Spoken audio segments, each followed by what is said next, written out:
नमस्कार, स्वागत है आपका राजधानी न्यूज में। मैं हूं अफसर शालिनी। आइए बढ़ते हैं आज की बड़ी खबर की ओर। भारत से 50,000 टन चावल खरीदेगा बांग्लादेश। यूनुस सरकार बोली रिश्ते सुधारने पर काम कर रहे हैं। बांग्लादेश की अंतरिम सरकार के वित्तीय सलाहकार सालेहुद्दीन अहमद ने मंगलवार को कहा कि मुख्य सलाहकार मोहम्मद यूनुस भारत के साथ तनावपूर्ण रिश्तों को आसान बनाने के लिए कदम उठा रहे हैं। उन्होंने स्पष्ट किया कि प्रशासन आर्थिक हितों को राजनीतिक बयानबाजी से अलग रखते हुए भारत के साथ व्यापारिक रिश्तों को आगे बढ़ाने पर काम कर रहा है। अहमद ने यह टिप्पणी अपने कार्यालय में सरकारी खरीद से जुड़े सलाहकार परिषद समिति की बैठक के बाद पत्रकारों से बातचीत में की।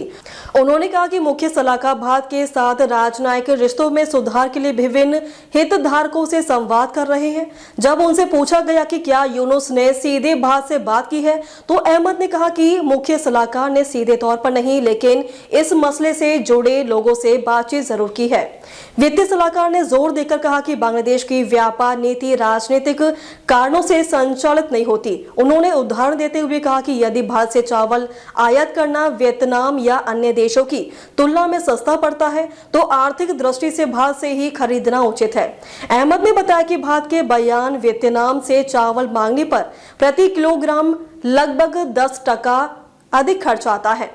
इसी बीच बांग्लादेश सरकार ने मंगलवार को भारत से 50,000 टन चावल खरीदने के प्रस्ताव को मंजूरी दी।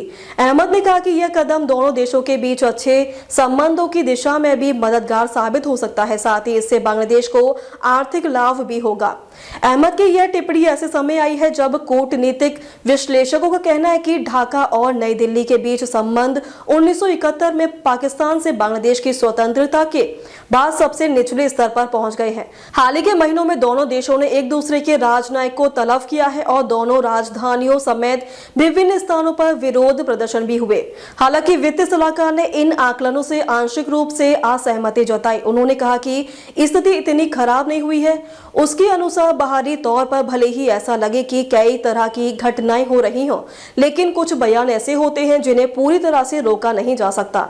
जब उनसे पूछा गया कि क्या लोग या बाहरी ताकतें भारत विरोधी बयान दे रही हैं, तो अहमद ने कहा कि बांग्लादेश किसी भी तरह की कड़वाहट नहीं चाहता। उन्होंने चेतावनी दी कि यदि कोई बाहरी तत्व दोनों देशों के बीच तनाव भड़काने की कोशिश कर रहा है, तो यह किसी के हित में नहीं है।